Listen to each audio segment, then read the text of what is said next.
آپ نے اگر اتنی بات سمجھ لی تو اس کے ساتھ ساتھ اب آگے اور سنیے کہ اگر کسی شخص نے کوئی بات ایسی کہی جو کفر التزامی ہے، یقیناً کفر ہے، اور یقین سے یہ معلوم ہے کہ اس نے کہا ہے، اور یقین سے یہ بھی معلوم ہے کہ اس نے توبہ نہیں کی ہے، تو اب اس کے لیے کیا حکم لگے گا؟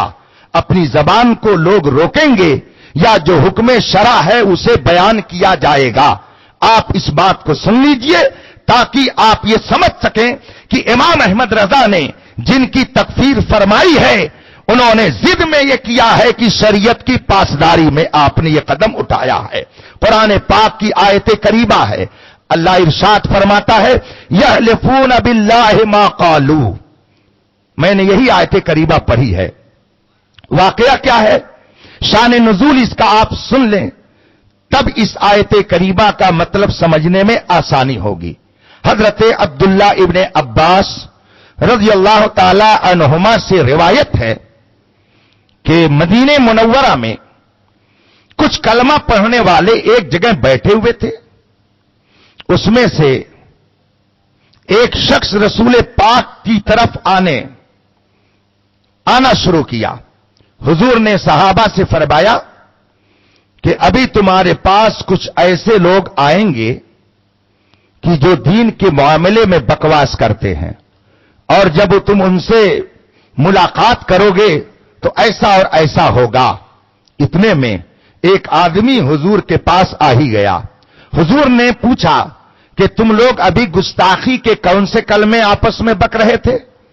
کون سی بات تم لوگ توہین کی اور میری گستاخی کی آپس میں بیٹھ کر کہہ رہے تھے؟ اس نے کہا نہیں تو میں تو کوئی بات نہیں کہہ رہا تھا۔ حضور نے فرمایا اور اپنے ساتھیوں کے ساتھ بیٹھ کر کیا کہہ رہے تھے؟ وہ دوڑتا ہوا گیا اور اپنے ساتھیوں کو لے کر حضور کی بارگاہ میں حاضر ہو گیا، اور سب نے قسم کھائی، واللہ العظیم، قسم خدا کی، یا رسول اللہ ہم نے آپ کی شان میں گستاخی کی کوئی بات نہیں کہی ہے۔ سب نے قسم کھا لی۔ اتنے میں حضرت جبریل قرآن کی آیت لے کر نازل ہو گئے۔ قرآن فرماتا ہے یحلفون باللہ ما قالوا، یہ اللہ کی قسم کھاتے ہیں کہ ہم نے کچھ نہیں کہا ہے۔ وَلَقَدْ قَالُوا كَلِمَةَ الْكُفْرِ، بے شک انہوں نے کلمہ کفر بکا ہے، اپنی محفل میں انہوں نے کفر بکا ہے، آپ کی شان میں انہوں نے گستاخی کی ہے۔ وَكَفَرُوا بَعْدَ إِسْلَامِهِمْ، جب انہوں نے کفر بک دیا تو پہلے مسلمان تھے مگر کفروا، مسلمان ہونے کے باوجود جب انہوں نے آپ کی شان میں گستاخی کر دی تو کفروا، یہ سب کے سب کافر ہو گئے۔ اس کا مطلب ہے کہ گستاخ نبی پر کفر کا فتویٰ سب سے پہلے اللہ نے صادر فرمایا ہے۔